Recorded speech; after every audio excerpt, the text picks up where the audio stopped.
Bismillahirrahmanirrahim. Assalamualaikum warahmatullahi wabarakatuh. Perkenalkan, nama saya Hasis SPD, NPK 58601503 NIM PPG 2025-1301-759. Bidang studi pendidikan Pancasila dan Kewarganegaraan. Peserta PPG dalam jabatan Kementerian Agama Universitas Muhammadiyah Malang. Saya akan mengajar mata pelajaran pendidikan Pancasila dan Kewarganegaraan kelas 7 fase B. Materi bab 2 akan menerangkan tentang norma dan Undang-Undang Dasar Negara Republik Indonesia tahun 1945 di MTS Metro Lumbanyusari, Desa Karanganyar, Kecamatan Ketapang, Kabupaten Sampang, Provinsi Jawa Timur. Selamat menyaksikan. Assalamualaikum warahmatullahi wabarakatuh.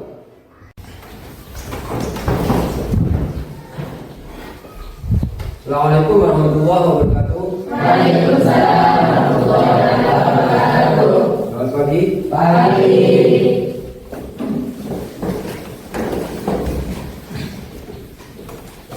Sebelum kita memulai mata pelajaran, mari kita berdoa terlebih dahulu.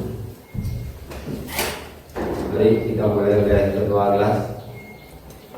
Bismillahirrahmanirrahim. Berdoa dimulai.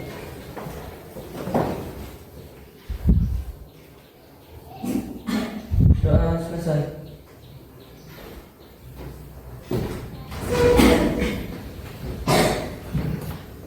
Sebelum kita melanjutkan pada pelajaran hari ini, kita mau cek terlebih dahulu kehadiran siswa. Ada yang tak masuk? Ada. Lengkap, masuk semua? Ya. Ya, kalau sudah masuk semua, mari kita lanjutkan pada pelajaran sekarang pelajaran 3N bab 2. Bab 2 ini menerangkan norma dan Undang-Undang Negara Republik Indonesia tahun 1945. Apa itu norma? Norma, definisi norma adalah aturan, pedoman atau standar yang berlaku dalam suatu masyarakat atau kelompok. Aturan ini digunakan untuk mengatur perilaku dan interaksi manusia serta berfungsi sebagai tolak ukur untuk menilai baik atau buruknya suatu pendidikan atau suatu tindakan. Maka kita harus mengetahui norma yang harus dikerjakan, norma yang harus dilakukan. Kita mengetahui bahwasanya kita menerapkan norma sekarang ini harus mengetahui norma undang-undang. Norma itu ada 4 bagian. Ini jenis-jenis norma. Yang pertama, norma agama. Yang kedua, norma kesusilaan. Yang ketiga, norma kesopanan. Yang keempat, norma hukum. Mari kita jelaskan tentang norma agama. Norma agama adalah aturan bersumber dari ajaran agama.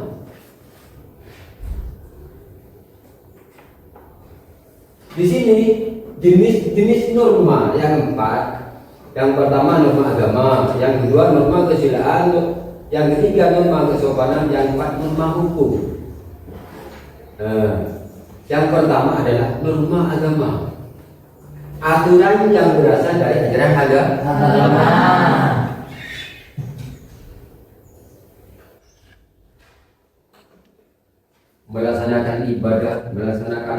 sholat untuk orang Islam, kebaktian untuk orang Kristen, untuk Buddha dan Hindu, ya sebab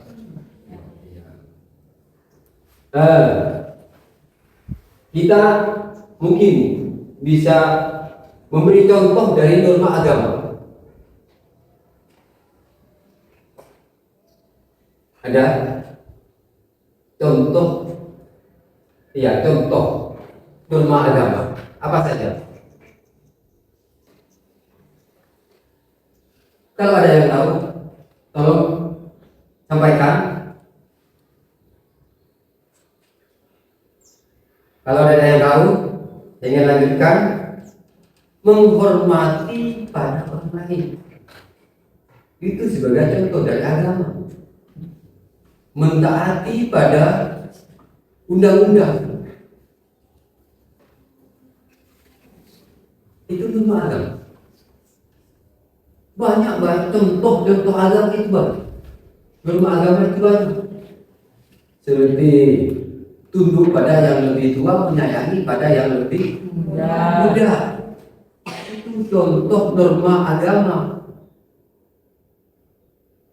Kalau pada yang lebih tua itu menghormati, yang lebih muda menyayangi.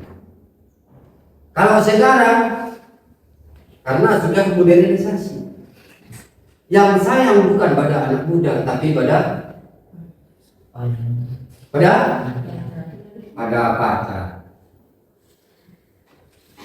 pada kasih sayangnya sendiri. Kalau sekarang, kalau dihukum norma yang menyayangi pada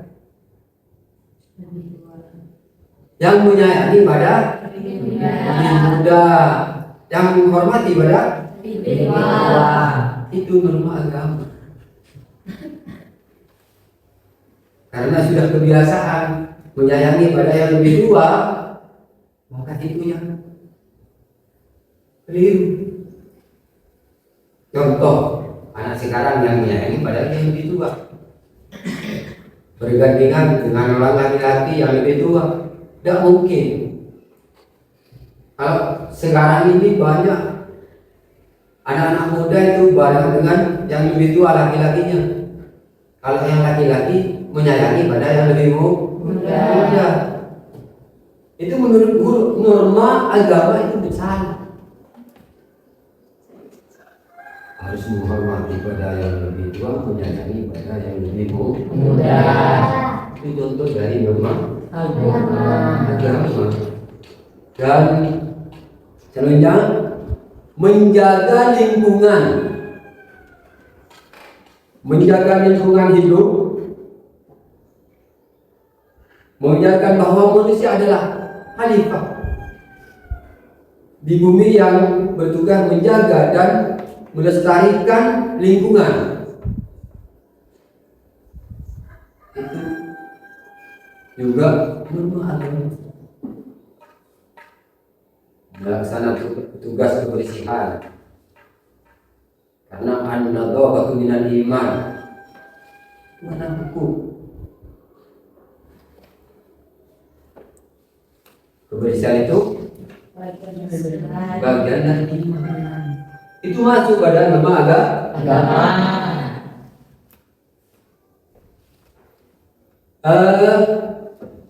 Dan yang pertama sudah norma agama. Selanjutnya norma kesusilaan. Aturan yang bersumber dari hati nurani kita tentang mana yang benar dan mana yang salah. Tentang norma kesusilaan. Mungkin ada yang bisa untuk kasih contoh norma kesusilaan. Saya Pak. Ya. Tidak menyontek saat ujian atau mengerjakan tugas, menjunjung tinggi kejujuran dan integritas akademik.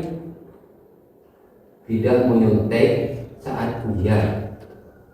Ya. Itu norma kesusilaan. bukan mengerjakan soal itu melirik pada teman-temannya. Bahkan banyak sekarang itu ketika melaksanakan ujian, sebelum kita masuk pada pelajaran, itu dibangunnya ditulis terlebih dahulu. Ada atau tidak? Ada. Itu aturan norma kesusilaan. Tidak boleh menyontek pada temannya. Kadang dulunya agak sopan karena melihat ini teman. Tidak boleh menyontek. Itu contoh dari ada yang lain?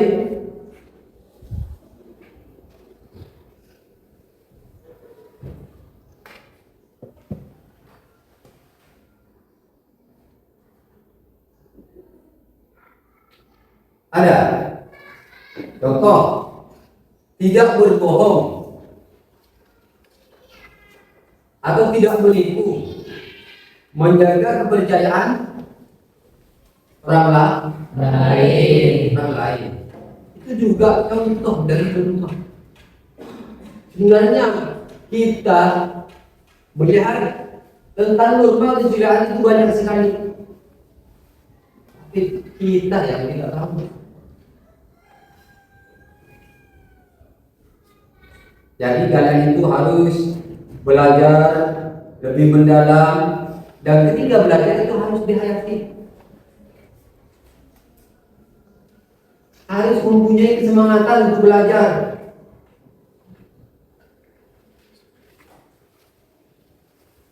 Dan menjaga lingkungan, kebersihan, kerapian itu norma kesusilaan. Kalau mau berangkat sekolah, itu sebelum berangkat harus dirapikan dulu. Tempat duduknya harus dirapikan dulu. Lalu setelah dirapikan, persiapan untuk berangkat belajar. Dan ketika sampai pada sekolah, pada tempatnya dulu dibersihkan. Setelah dibersihkan, dirapikan, biar ketika teman-temannya nanti masuk dalam kelas, tempatnya sudah rapi, tempatnya sudah bagus, belajar itu enak. Bukan masuk jam 7.30, berangkat jam 7.30, nyampe ke kelas itu amburadul, bangkunya amburadul, meja tidak tahu arahnya kemana. Itu kan malas untuk belajar. Maka kita harus menjaga kebersihan, menjaga kesopanan, dan menjaga kebersihan atau lingkungan itu sebagian contoh dari norma kesusilaan.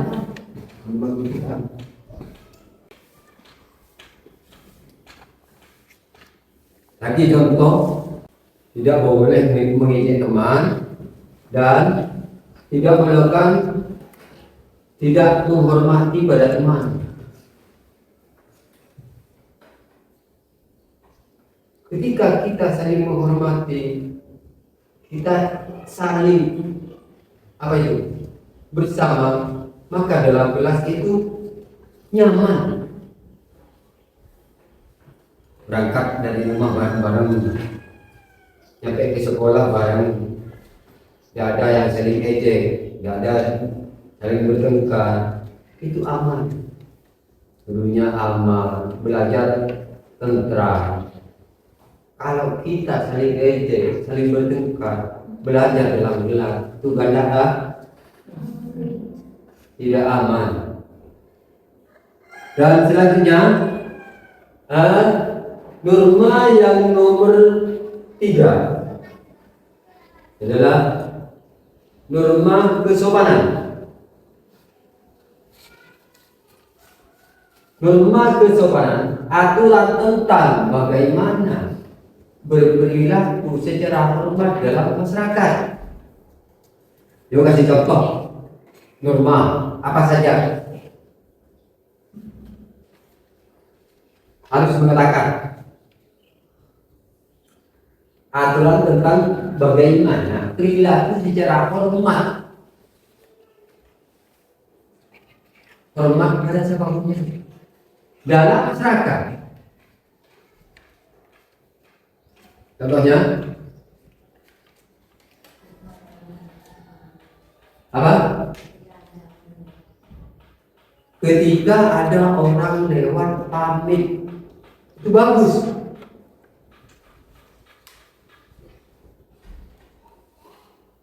Contoh yang bagus, memberi salam pada orang yang lebih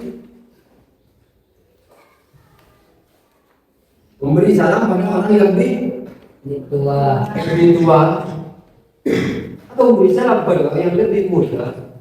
Biar kita mengajarkan yang lebih muda itu bagus. Itu norma kesopanan. Memberi salam pada guru, menghormati pada orang yang lebih tua, itu norma kesopanan. Menghormati pada teman-teman, itu norma kesopanan yang selalu dimiliki oleh kalian semua. Yang pertama, harus sopan pada orang tua. Lagi pada guru. Lagi pada teman. Itu norma kesopanan. Ketika kalian sopan pada teman-temannya, maka ke belakangnya itu akan ditiru oleh adik-adik kalian. Kalau kalian tidak sopan pada teman-temannya, maka nanti ketika dilihat oleh adik-adik kalian, ketika kalian memberi pelajaran yang kurang baik atau kurang sopan, maka pasti ditiru oleh adik-adik kalian. Kalau kalian itu mengajarkan sopan pada adik-adiknya, maka adik nanti bisa sopan. Itu aturan tentang bagaimana perilaku secara hormat dan masyarakat. Tadi contoh pamit pada ketika lewat, menghormati pada yang lebih tua, dan menyayangi pada yang lebih muda. Itu adalah norma kesopanan. Ketika bertemu dengan masyarakat harus mengatakan salam. Mau masuk ke rumah mengatakan salam. Mau masuk kelas harus mengatakan salam. Ya, ada mau pulang dari tetangga, itu harus pamit. Jangan ketika mau masuk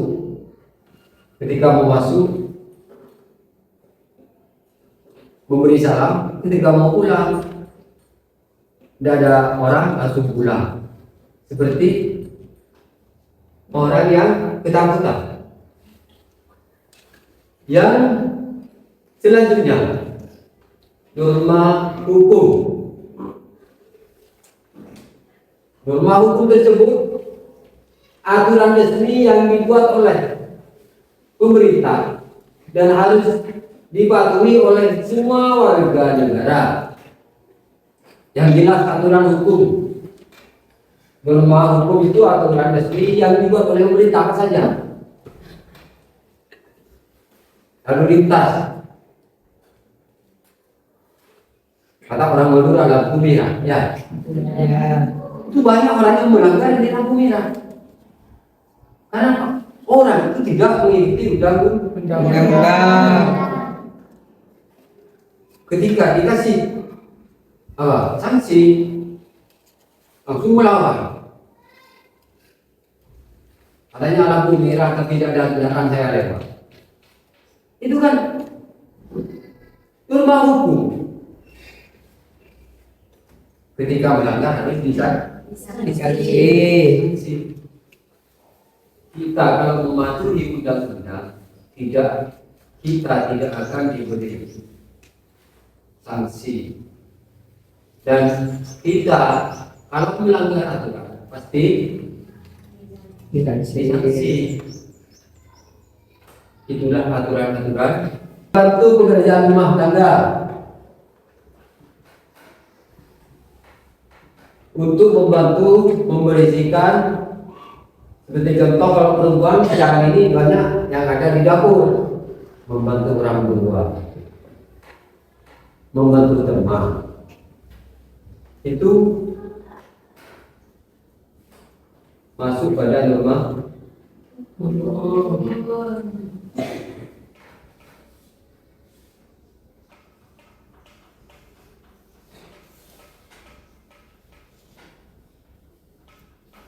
Dan lagi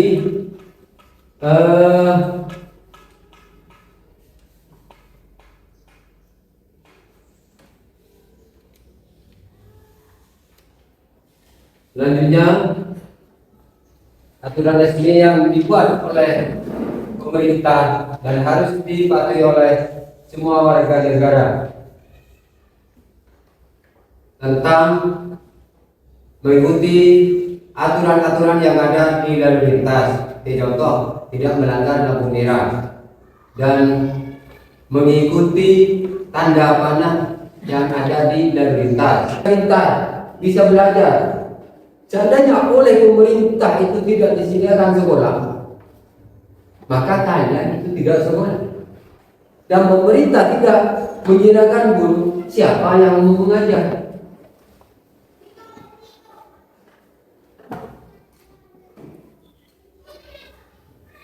Ya, alhamdulillah kalau ada sekolah, ada guru. Kalau sekolah sudah ada, guru sudah ada, tinggal mencari murid.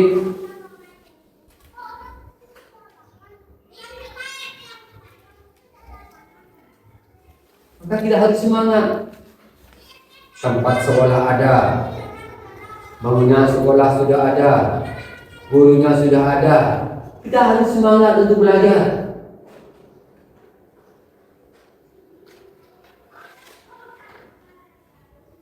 Dan kita harus mendengarkan pada pembelajaran yang diajarkan oleh guru. Dan kita akan menghayati apa yang dikasih oleh guru, pembelajaran apa atau keterangan apa. Itu harus benar-benar memberi semangat pada dirinya sendiri dan harus mempunyai pikiran atau cita-cita, sekiranya saya bisa untuk mengerjakan pelajaran ini, saya mengerti untuk mempelajari pelajaran ini. Dan selanjutnya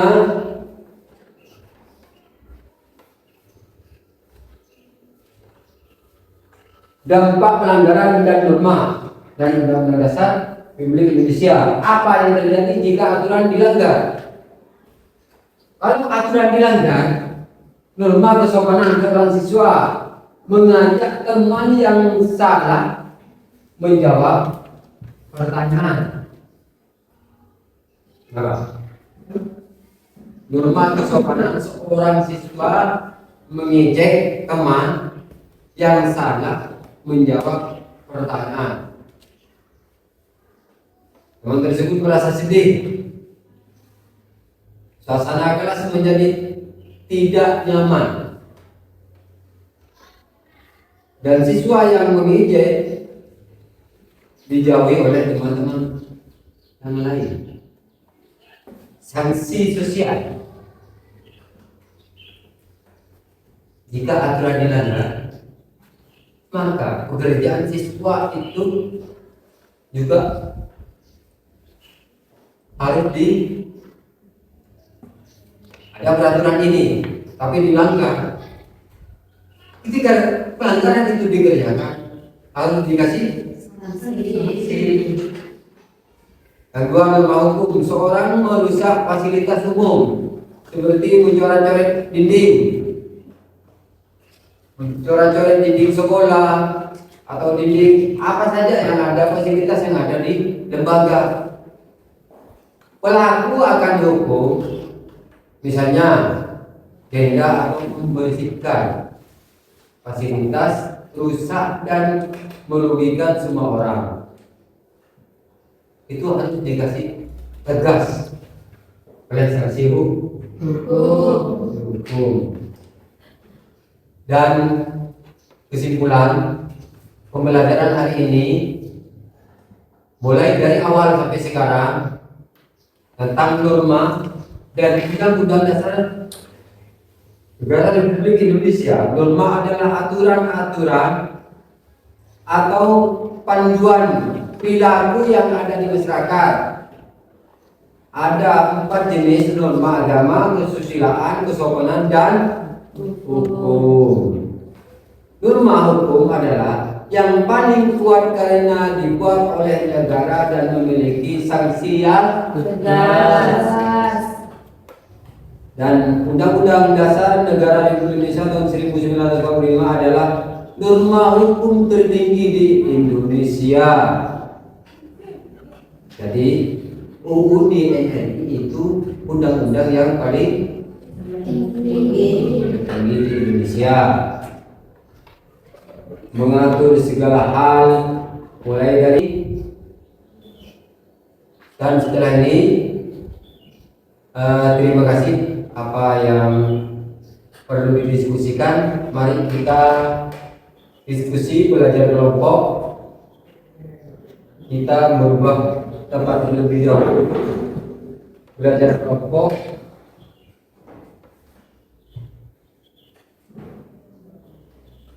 Bangkunya diganti, mari dirubah. Ada ke belakang. Jangan.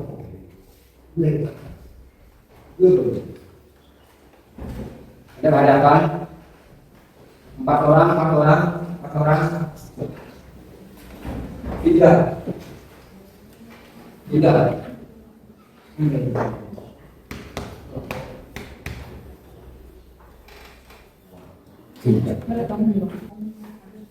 Kalau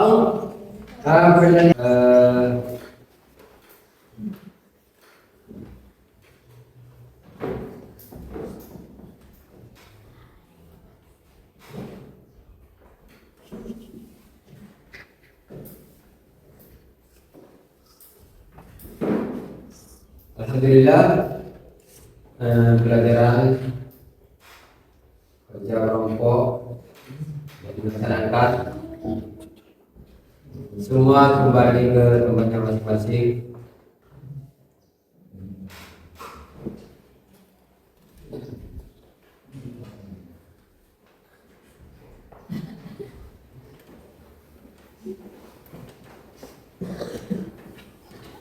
Dan untuk pertemuan hari ini saya akhiri. Mudah-mudahan apa yang dipelajari kalian dari awal sampai akhir yang pelajaran ini semoga bermanfaat dan bisa melaksanakan kegiatan terusnya.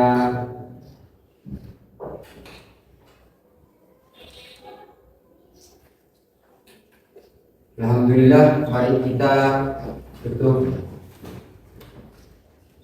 dengan doa sebelum pulang.